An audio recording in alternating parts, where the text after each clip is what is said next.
Hey, this is Lydia from the Vice office in Brooklyn. Our colleagues over at Vice Greece sent us this piece on illegal adoptions between Greece and Bulgaria. This investigation takes us to the country's dark underbelly of human trafficking. Stay tuned for Children for Sale. Знаеш колко много теглих, колко съм плакала за това дете. Господ знае колко съм плакала. Много пишман останах, много.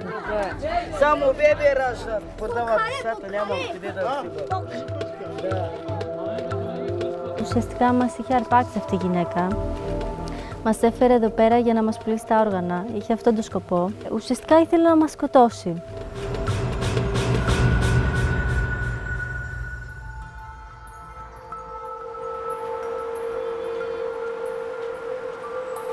Despite the economic crisis in Greece, the black market for baby trafficking is one business that seems to be thriving and seeing no signs of slowing down. Adopting a child in Greece is a complicated process. By law, even if you are a Greek resident, adoptions from state orphanages can take up to 4 years to complete. But the demand to adopt infants over older children has led some couples in the country to turn to an underground market of dealers who are selling babies from surrounding countries like Bulgaria. Τα ζευγάρια τα οποία δίνουν χρήματα για να υιοθετήσουν ένα παιδί αντιλαμβάνονται ότι συμμετέχουν σε ένα κύκλωμα εμπορίας ανθρώπων. Λοιπόν, τα ζευγάρια που επιθυμούν να υιοθετήσουν ένα παιδί μπορεί να μην το έχουν καν σκεφτεί, γιατί προέχει επιθυμία τους να αποκτήσουν το παιδί αυτό και δεν τους νοιάζει τίποτα άλλο. Θεωρούν ότι ικανοποιείται η επιθυμία τους να αποκτήσουν ένα παιδί και πράγματι πιστεύουν ότι κάνουν καλό στο παιδί. Πρόκειται για ένα κύκλωμα, έτσι. Ναι, βέβαια. Ένα πολύ καλά οργανωμένο κύκλωμα. Στο οποίο κύκλωμα δεν είναι μόνο, ξέρετε, οι φυσικοί γονείς και οι θετοί γονείς, είναι όλοι οι μεσάζοντες που τους φέρνουν σε επαφή. Ποιοι είναι αυτοί οι μεσάζοντες? Κατά καιρούς έχει αποδειχθεί ότι είναι δικηγόροι, είναι γιατροί, είναι άνθρωποι οι οποίοι συστήνουν υποψήφιες μητέρες, οι οποίες θα είναι έγκυες και πρόκειται να δώσουν τα παιδιά τους.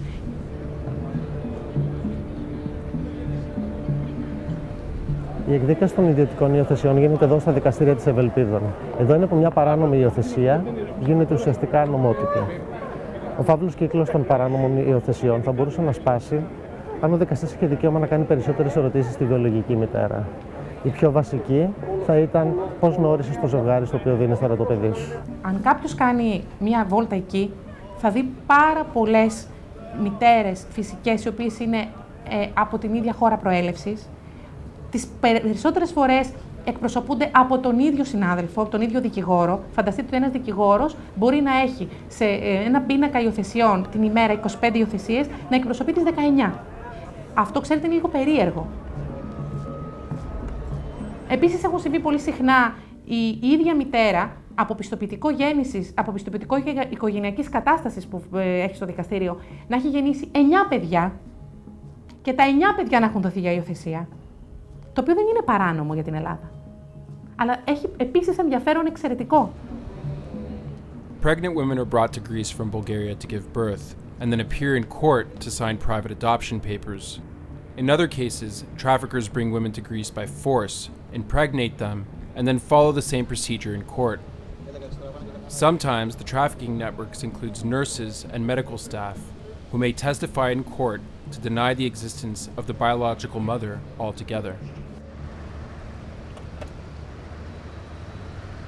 Οι περιπτώσεις στις οποίες έχουμε κληθεί να διαλευκάνουμε και έχουν έρθει καταγγελία είναι λίγες, δεν είναι πολλές. Από την ελληνική νομοθεσία η παράνομη υιοθεσία δεν εντάσσεται σε εκείνα τα δικήματα που θα λέγαμε ανήκουν στον πυρήνα του οργανωμένου εγκλήματος. Αυτό στερεί από τις ανακριτικές αρχές ορισμένες ιδιαίτερες ανακριτικές διαδικασίες που θα μας διευκολύνουν στον εντοπισμό και την απόκτηση των πληροφοριών. Όπως παρακολουθήσεις δηλαδή? Ναι. Επιπλέον, εφόσον δεν έχουμε τέτοιες καταγγελίες, αυτεπάγγελτα να αποδείξουμε το παράνομο όφελος και την κερδοσκοπία είναι μια διαδικασία ανακριτικά ιδιαίτερα δύσκολη. Since none of the parties involved in an illegal adoption benefit from filing a complaint against the trafficking ring, regular inspections of the National Registry could be one solution. Whether a mother has given birth in the past or has already given a child up for adoption is something that must be reported to the Juvenile Division's office. We contacted the registry office of the municipality of Thessaloniki to find out how many of these reports have been filed. The registry office, however, declined our request. Ούτε συνέντευξη, ούτε off the record. Γεια σας. Bulgaria has been a member of the EU since 2007, but has the worst economy of any member state. Despite wage increases in recent years, the minimum wage is only around 200 euros per month, while more than 2 out of 10 live below the poverty line. The Roma community live in even worse conditions, while also being isolated from the rest of society.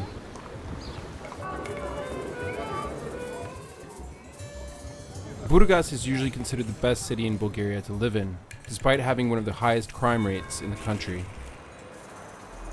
Most of the criminal activity is located in the Pobeda area, which is inhabited primarily by the Roma community.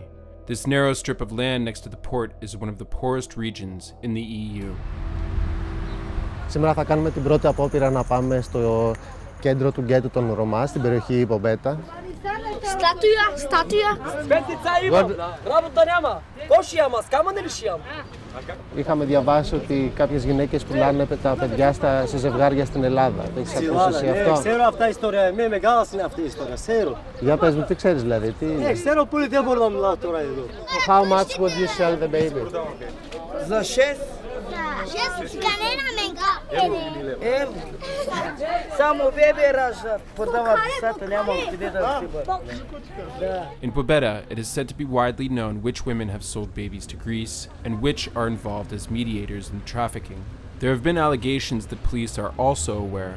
However, the chief of police thinks the problem lies on the Greek side of the border. Проблема е това, че има такива възможности да се извършва този трафик. Това значи законодателство като цяло в съседни страни и така нататък. Защото самата продажба и самият процес не се извършва тук. От тук евентуално могат да се наберат хората, които биха го направили, биха продали.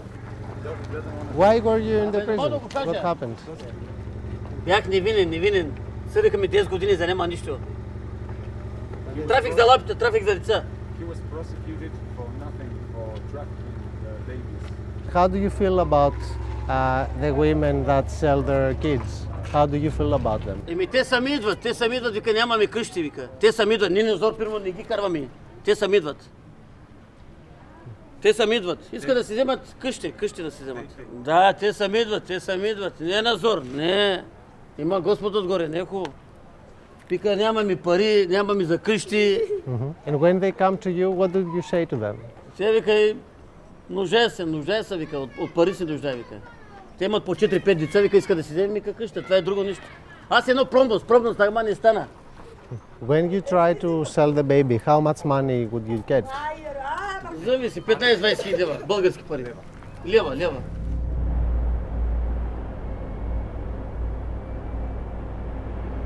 Έχουμε έρθει στο Καμένο, μια μικρή πόλη γύρω στη μισή ώρα από τον Μπουργκάς. Έχει δεχτεί να μας συναντήσει ένας από τους αστυνομικούς, ο οποίος ασχολείται σχεδόν αποκλειστικά με το εμπόριο παιδιών εδώ στο Καμένο. Μας ζήτησε να μην δείξουμε το πρόσωπό του και να αλλοιώσουμε και τη φωνή του, γιατί φοβάται ότι έτσι μπορεί να χάσει τους πληροφοριοδότες του. Това е махалата, в която живеят предимно роми, занимаващи се с такава дейност. Това е човека, който е лежал в Гърция за трафик на хора. Известен е. Научили сме след като са били задържани за това си престъпление в Република Гърция. Знаем, че той е задържан там за това си престъпление, но това не означава, че в България е извършил такова. Това е разлика. Why aren't the Bulgarian women that sell their children being prosecuted? Жените, които продават децата си, стават свидетели срещу трафикантите, за да може да се докаже. 20-year-old Sterionova is one such witness. She says the trafficking ring tricked her into selling her child, but never gave her the money that they promised her. She sold her child to build a house, but now lives in a shanty without water or electricity.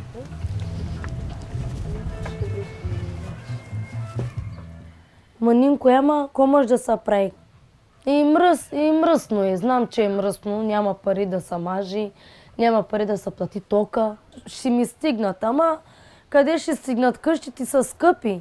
Само един двор да купиш е 5-6 хиляди лева. То толкова едно беби даваме ние.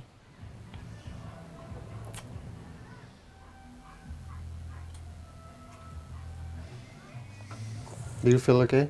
Какво вика? Добре ли се чувстваш? Защото ма боли корема манинко долу, затова. Днеска цял ден. Do you want to sit here? Maybe you should sit. Sit here. Седни. Съжалявам, че си дада детето. Аз ако има начин, аз ще си го взема детето, ама полицаите ми казаха, щом се ударих подписа, вече детето се води на тяхното име и те са дали тези пари на тези хора. И дето мене ме излъгаха, дето не ми дадаха една стотинка и не може нито пари, не мога да гледам, нито детето ми. То не става въпрос за пари. Ако става въпрос да се взема детето, ама не става вече. Не мога да си го взема. Знаеш колко много теглих, колко съм плакала за това дете. Господ знае колко съм плакала. Много пишман останах, много. Така е. Те казаха, че го дават на хубаво семейство, че е богато, че ще го гледат, че те нямат деца. Да тегли поне. Да не тегли поне, да се живее.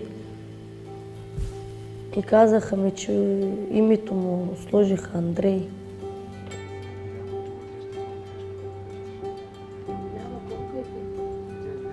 Would you do that again? Would you sell your child again? Никога. Трябва да умра. Никога вече дете няма да дам. In the small town where Stardionova lives, the problem is so great that the local kindergarten teacher has started an anti-trafficking program in which the kids wear bracelets that say, "I'm not for sale."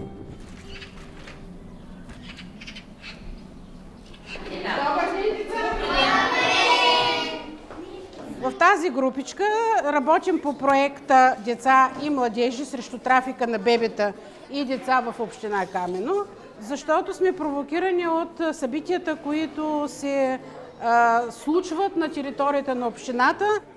Ние тук засилваме работата върху семейството, семейните ценности, обичта и задружната ни живот в семейството, за да можем индиректно да въздействаме върху тяхното съзнание за запазване целостта на семейството и недопускане на бъдеща продажба на член от семейството навън. Рисувате. Какво рисувате? Моето семейство. Моето семейство. И деца, имате ли на ръчичките си гривни? Я покажете на тези гривни какво пише. Какво пише на гривните? Знаете? Така, че не сме за продан. Това пише на книжките, на гривните.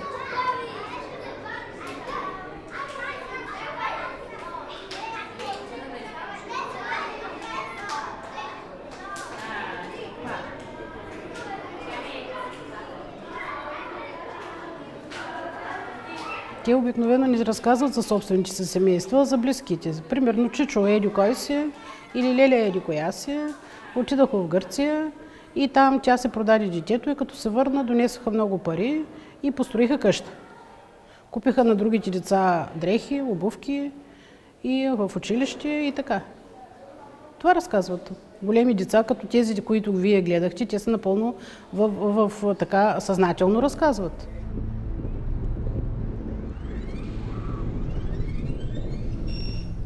Αυτή η παραγκούπολη λέγεται Μαξούντα, είμαστε στη Βάρνα. Είναι γύρω στη 1,5 ώρα από τον Μπουργκάς. Αυτή εδώ η περιοχή έγινε γνωστή το 2011 όταν εξαρθρώθηκε ένα από τα μεγαλύτερα κυκλώματα εμπορίας βρεφών, περιβόητη υπόθεση Λαμία. The investigation by Greek authorities revealed that Bulgarian women had given birth to 274 infants at the Lamia hospital in central Greece. 107 of the newborn babies were given up for adoption. An NGO in Maskuda has been trying to change the lives of these women over the last decade. Volunteers now visit the settlement to try to convince the women not to sell their babies. Преди 5 години имаше няколко случая, в които бебета бяха трафикирани или бременни жени за Гърция. Те бяха хванати. Така, общността беше много чувствителна към този проблем и в момента, доколкото знам, няма такива случаи, което е добре.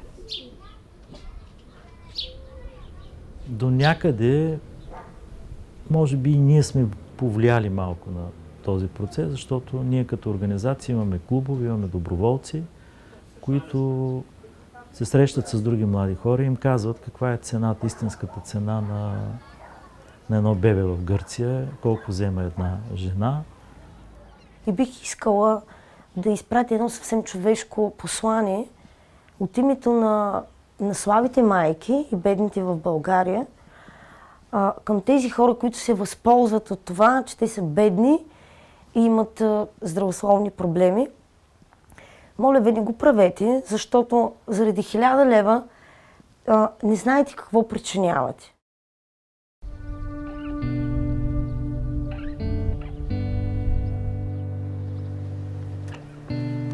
Το ελληνικό παιδικό χωριό βρίσκεται λίγο έξω από τη Θεσσαλονίκη, στο χωριό Φίλιρο.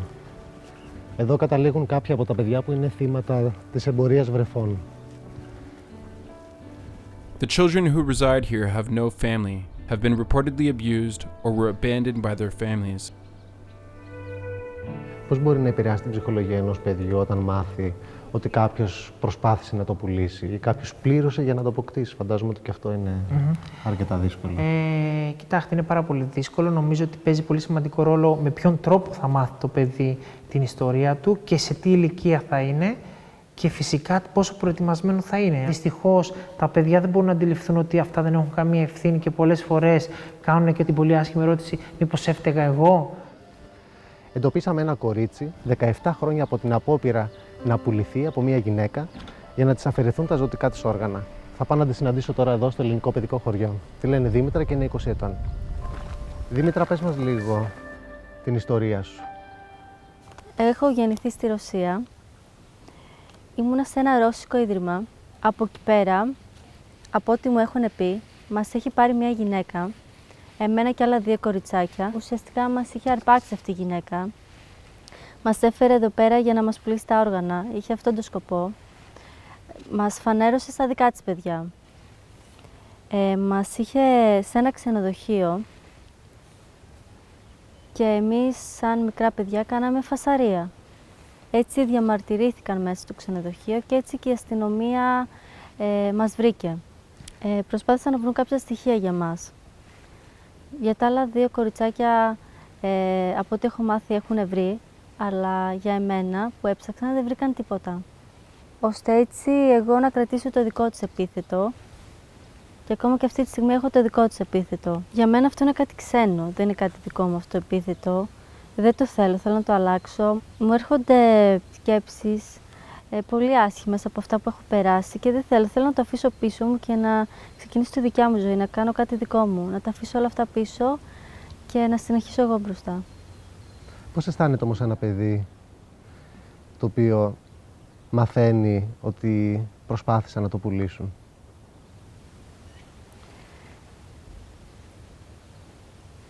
Είναι πάρα πολύ δύσκολο, γιατί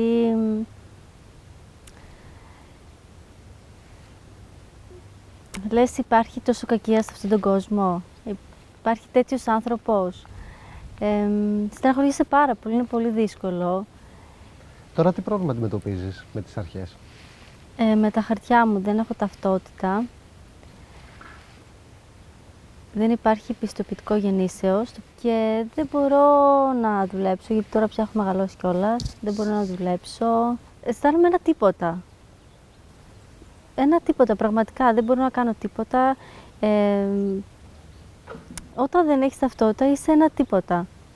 Ένα τίποτα, πραγματικά. Ένα μηδενικό, αυτό. Τα παιδιά δεν πρέπει να εξυπηρετήσουν ένα σκοπό. Εμείς είμαστε εδώ για να εξυπηρετήσουμε τα δικαιώματα των παιδιών. Τα δικαιώματα των παιδιών είναι υποχρεώσεις μας. Εμείς πρέπει να τα εξυπηρετήσουμε. Όχι τα παιδιά με τη γέννησή τους να εξυπηρετήσουν την ανάγκη ενός ζευγαριού για να αποκτήσει παιδί. Αισθάνομαι πάρα πολύ τυχερό, γιατί έχω φύγει από μια ιστορία που ήταν τραγική. Θα μπορούσα να είχα πεθάνει αυτή τη στιγμή, να μην υπήρχα. Και όμως σώθηκα και νιώθω πολύ τυχερή γι' αυτό. With Greece stuck in the vicious cycle of the financial crisis, the government has pushed reform of private adoption laws down the agenda, allowing criminal rings to operate without barriers, trafficking children from Bulgarian slums to rich Greek couples. Όσοι δεν αντιδρούμε σε αυτό που συμβαίνει, είναι σαν να υποάζουμε ένα αυγό που κάνει τρομερό κακό στην κοινωνία μας.